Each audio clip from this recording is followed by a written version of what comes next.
I am not a liar. It is important to me that you know and understand this. I'm not a bad person in everything I did. I did because I thought it was the right thing to do. My best friend in the world when I was 8 years old was a gangly, smart-mouthed girl called Fatima. She was far too smart for her own good and had a wicked right hook that all the boys were afraid of. She was the kind of kid you knew was gonna get into lots of trouble, but the good kind of trouble. Raising hell for people, rather than against people. If you know what I mean. No one has ever believed me about how she died. No one has ever believed that she died at all.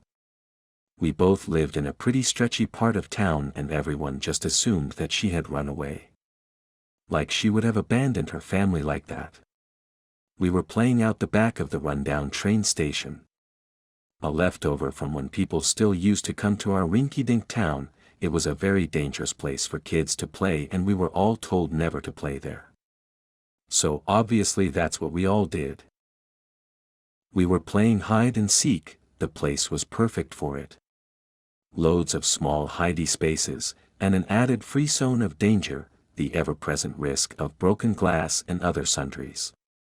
I was hiding and she was seeking, and we were joined by 2 other kids. I wasn't particularly fond of those kids. There was nothing wrong with them, they just weren't Fatima and I was always very jealous of her time. She was my first and best friend and I hated it when she split her attention to anyone else.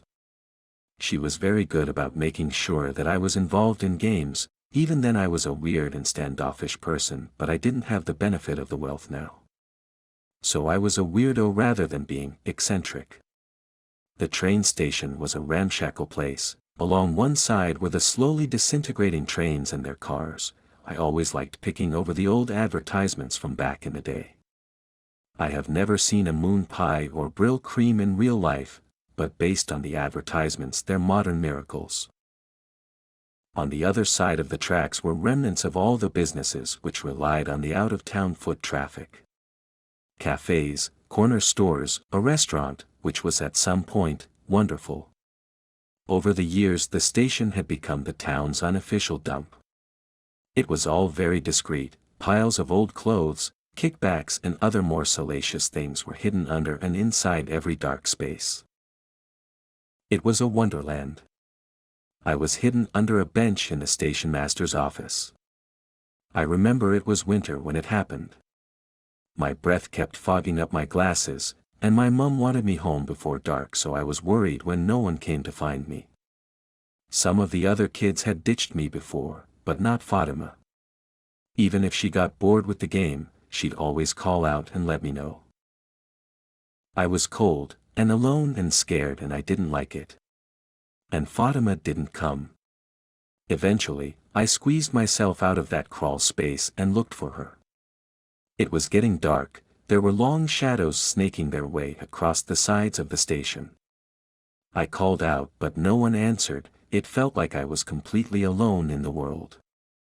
I thought I was afraid before, but that was nothing compared to how I felt now. I tried calling out again, but my voice froze in my throat. It felt like something was in the dark with me, watching me. I wanted to run away and hide in my bed, but Fatima was still out there somewhere. I made my way through the station. I tried not to make any noise. I was terrified of being found. The sun was setting as I crept around what felt like my tomb. I couldn't see Fatima or any of the other kids anywhere. I couldn't hear anything other than my own ragged breathing. Then, somewhere in the depths of the station I heard a small cry. A whimper like a dog had been kicked or a child crying.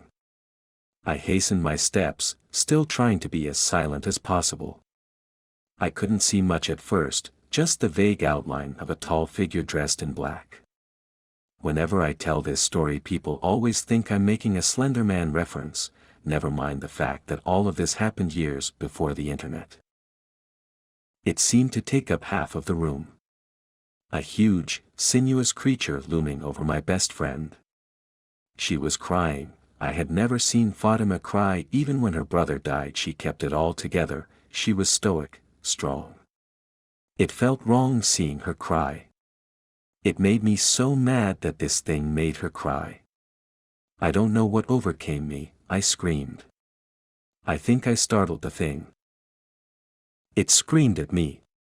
At least I think it did. I've never heard such a sound before or since. I panicked and closed my eyes and held my breath. When I opened them again, it was gone and so was Fatima. I don't remember much more of that night. Eventually my parents came and fetched me. Apparently I was shaking and crying. It took hours for them to get the story out of me, and when they did, they didn't believe me. After that terrible night came years of therapy. They said I had ongoing mental health issues. It's only been after the unfortunate death of my parents that I've been able to investigate any of this. I know it sounds crazy, but I promise you I'll find what happened to Fatima or I'll die trying. So what do you say? Are you with me?